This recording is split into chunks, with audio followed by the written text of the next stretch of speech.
JEE mains के लिए बचे हुए दिनों में अगर कोई स्टूडेंट मॉक टेस्ट के अंदर अंडर 100 मार्क्स स्कोर कर रहा है या फिर उसका सिलेबस बिल्कुल भी अच्छी तरीके से कंप्लीट नहीं है, वो 150 मार्क्स तक जा सकता है। अगर कोई स्टूडेंट 120 तक ही आ पा रहा है वो 170 तक जा सकता है, और कोई स्टूडेंट अगर 150 तक स्कोर कर रहा है तो वो 210 या उससे ऊपर भी जा सकता है, अगर वो इन 6 चीजों को जो आज की इस वीडियो में मैं आपको बताने वाला हूं उनको बहुत ही अच्छी तरीके से फॉलो करता है। अब आज की ये जो 6 चीजें, इसमें मैं आपको 6 गलतियां भी बताऊंगा जो इस समय जेईई एस्पायरेंट कर रहे हैं और करते रहेंगे, जिसकी वजह से उनका जेईई प्रिपरेशन पूरी तरीके से बर्बाद हो जाने वाला है। स्टार्ट करते हैं टाइम वेस्ट किए बिना।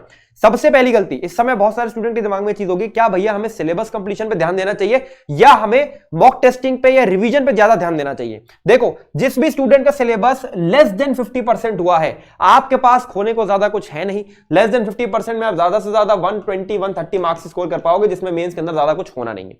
तो इससे बेहतर क्या है कि आप जिस भी तरीके से सिलेबस कंप्लीट कर रहे थे, आप सिलेबस कंप्लीट करते रहो और उसके साथ साथ में पैरेलली 1-2 घंटे का टाइम बना लो जहां पर आपको रिवीजन करना है, और हफ्ते में 1 या 2 फुल मॉक टेस्ट आपको अटेम्प्ट करने हैं, और उसमें केवल आपको यह एनालाइज करना है कि जो पार्ट आपने कर रखा है उसमें से आप कोई गलती कर रहे हो कि नहीं कर रहे हो, बस।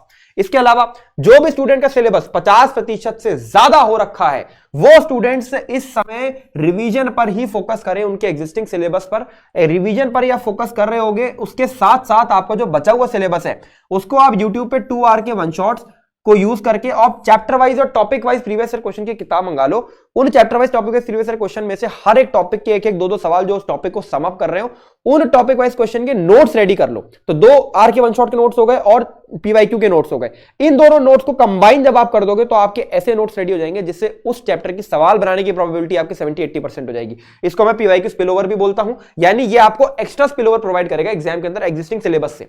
तो ये काम आप कर सकते हो बचे हुए सिलेबस में, और बाकी आप रिवीजन पर ही फोकस करो। दूसरी चीज, इस समय बहुत सारे स्टूडेंट्स ये माइंडसेट लेके चलते हैं कि भैया हम पहले रिवीजन करेंगे और मॉक टेस्टिंग बाद में करेंगे।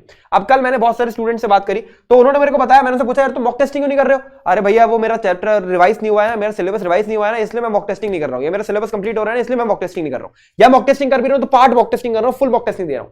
आपको इस समय हर एक वीक में मिनिमम 2 फुल मॉक टेस्ट देने हैं, और उन फुल मॉक टेस्ट को देने के बाद, ठीक है, आपको अपनी गलतियां निकालनी है उन चैप्टर से जो आपने ऑलरेडी कर रखे हैं।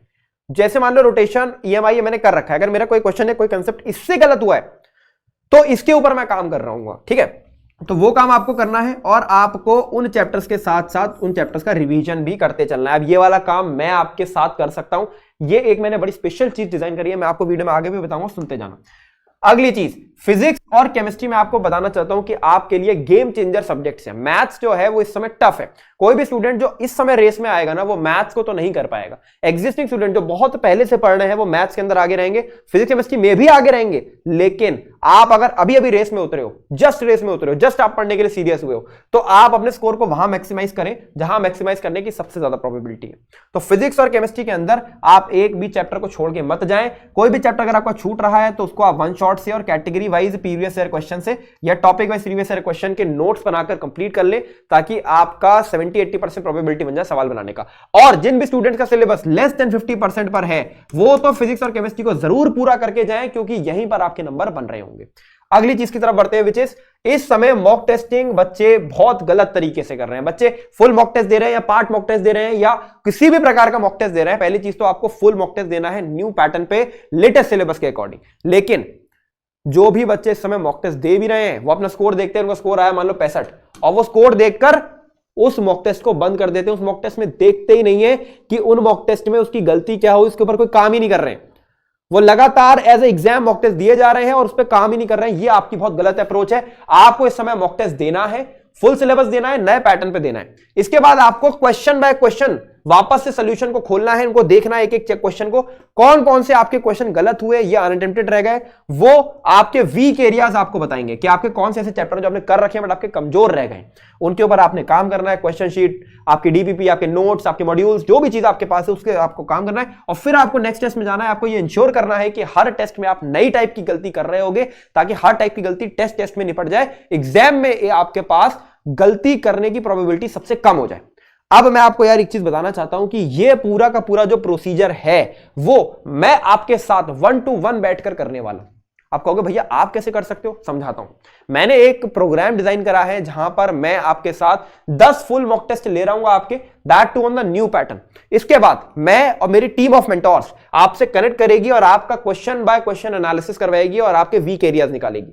आपके जो वीक एरियाज निकलेंगे, वीक चैप्टर्स निकलेंगे, उसके अंदर मैं और मेरी टीम बैठकर आपके साथ 1 to 1 आपको question sheet, revision sheets, revision lecture, mock test, ये सभी चीजें आपको प्रोवाइड करी जाएंगी। आपको एक होमवर्क बनाकर दिया जाएगा फॉर द नेक्स्ट 2-3 डेज करने के लिए।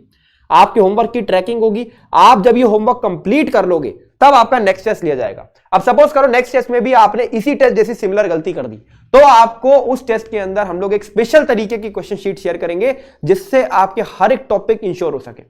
और हमारा गोल सिर्फ यह रहेगा कि आपने अगर 60% सिलेबस कर रखा है और उसे पोटेंशियली 180 या 170 मार्क्स आ सकते हैं, तो हम आपको फुल पोटेंशियल तक लेकर जाएं। हर एक वो स्टूडेंट जो इस समय जे एस्पायरेंट है, ये बहुत ही यूनिक तरीके का प्रोग्राम है और ये आपको किसी और प्लेटफॉर्म पर नहीं मिलेगा। इस प्रोग्राम के साथ में मैं आपको हमारी जेई संकल्प टेस्ट सीरीज का एक्सेस भी पूरे साल के लिए आराम से दे दूंगा, जिसमें जेई में एडवांस, वीआईटी, बिटसेट और 18 स्टेट एग्जाम्स की टेस्ट सीरीज आपको साथ में मिल जाएगी। यह प्रोग्राम फर्स्ट अटेम्प्ट तक वैलिड है। इस प्रोग्राम के अंदर मैं चाहता हूं कि तुम में से जो भी स्टूडेंट का सिलेबस 50% से ज्यादा हो रखा है या कम भी हो रखा है, वो भी आ सकता है, बट 50% से ज्यादा वाले जो हैं उनको इस प्रोग्राम के अंदर जरूर आना है।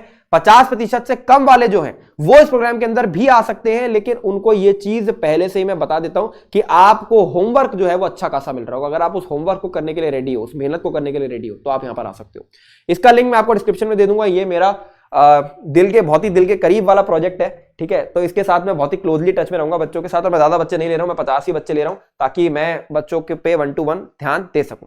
तो इस प्रोजेक्ट में आप आ सकते हो। 50 सीट्स है, लिंक मैं आपको डिस्क्रिप्शन में दे दूंगा। चलिए यार वीडियो में आगे बढ़ते हैं। मैं चाहूंगा कि ज्यादा से ज्यादा बच्चे इसमें आए और 50 सीट हमारी फटाफट फिल हो जाए, क्योंकि इसके बाद यार मैं इस प्रोग्राम के बारे में और किसी वीडियो में नहीं बताना चाहता हूं, वरना ये जो चीजें है ना, ये कंपटीशन बढ़ा सकती है। ये सब चीजें कंपटीशन बढ़ाती है, ठीक है। चलिए बढ़ते हैं आगे, स्केड्यूल की बात करते हैं। इस समय बहुत सारे बच्चे जो हैं वो ये बोलते हैं कि भैया क्या हमें दिन में पढ़ना चाहिए। हमारे टीचर्स बोलते हैं कि हम दिन में पढ़ना चाहिए, रात में सोना चाहिए, लेकिन यार हमारी पढ़ाई तो रात में हो रही है। आप क्या करें? देखो सिंपल सी चीज बताता हूं। अगर आप का सिलेबस 60% से कम हो रखा है, यानी अभी आप सिलेबस कंप्लीशन वाले फेज में हो, तो आपके लिए दिन और रात का कोई मतलब नहीं है। आप दिन रात एक करो, आपके लिए खोने के लिए ज्यादा कुछ है नहीं। आपकी बॉडी क्लॉक एडजस्टमेंट ये सब बेकार की बातें हैं। आप दिन रात एक कर जब आपका पढ़ने का मन हो रहा हो आप तब पढ़ो। लेकिन अगर आप एक ऐसे स्टूडेंट हो जिसका सिलेबस 60% से ज्यादा हो रखा है and you are doing revision and mock testing, तो मैं आपको ये एडवाइस करूंगा कि आप मॉक टेस्ट उसी स्लॉट में दे जिस स्लॉट में आपका एग्जाम होता है, और रिवीजन आप दिन में उठ के कर रहे हो, ताकि आपकी जो बॉडी क्लॉक है वो एडजस्टेड रहे, एग्जाम में नींद ना आए। तो आप इस चीज के ऊपर फोकस करें। अंत में छठी चीज जो कि इस वीडियो की सबसे इंपॉर्टेंट चीज है, विच इज डाउट कॉपी। देखो यार, इस समय तुम बहुत सारे सवाल तुम्हारे आंखों के सामने आने वाले हैं। पहले सवाल होंगे जो तुम्हारे मॉक टेस्टिंग में आएंगे। दूसरे टाइप के सवाल होंगे, अगर मान लो तुम मॉक टेस्टिंग के बाद एनालिसिस करते हो तो तुम वापस से अपने नोट्स को रीड करते हो या वापस से कोई क्वेश्चन शीट सॉल्व करते हो, तो क्वेश्चन शीट के सवाल, ठीक है। फिर तीसरा हो गया पीवाईक्यू के सवाल, ठीक है। तो ऐसे करके आपके सामने बहुत सारे सवाल आपकी आंखों के सामने आने वाले हैं। बहुत सारे बच्चे ऐसे होते हैं जो इस समय इस पॉइंट पर आपकी आंखों के सामने अगर कोई सवाल आ रहा है तो वो बहुत जरूरी चीज है, और अगर आपका वो गलत हो रहा है या अनअटेम्प्टेड रह रहा है तो आपको उसे इग्नोर नहीं करना है। आपको उसे अपनी एक डाउट कॉपी में या किसी भी तरीके से, कोई ऐप पे अगर आप सॉल्व करें तो हमारा टिक का ऑप्शन आता है, मार्क पर रिव्यू का ऑप्शन आता है, किसी भी तरीके से उसका एक आपको ट्रैक रखना है और उसको एटलीस्ट 2 से 3 बार अपने दिमाग में रिवाइज करके बिठा के रखना है।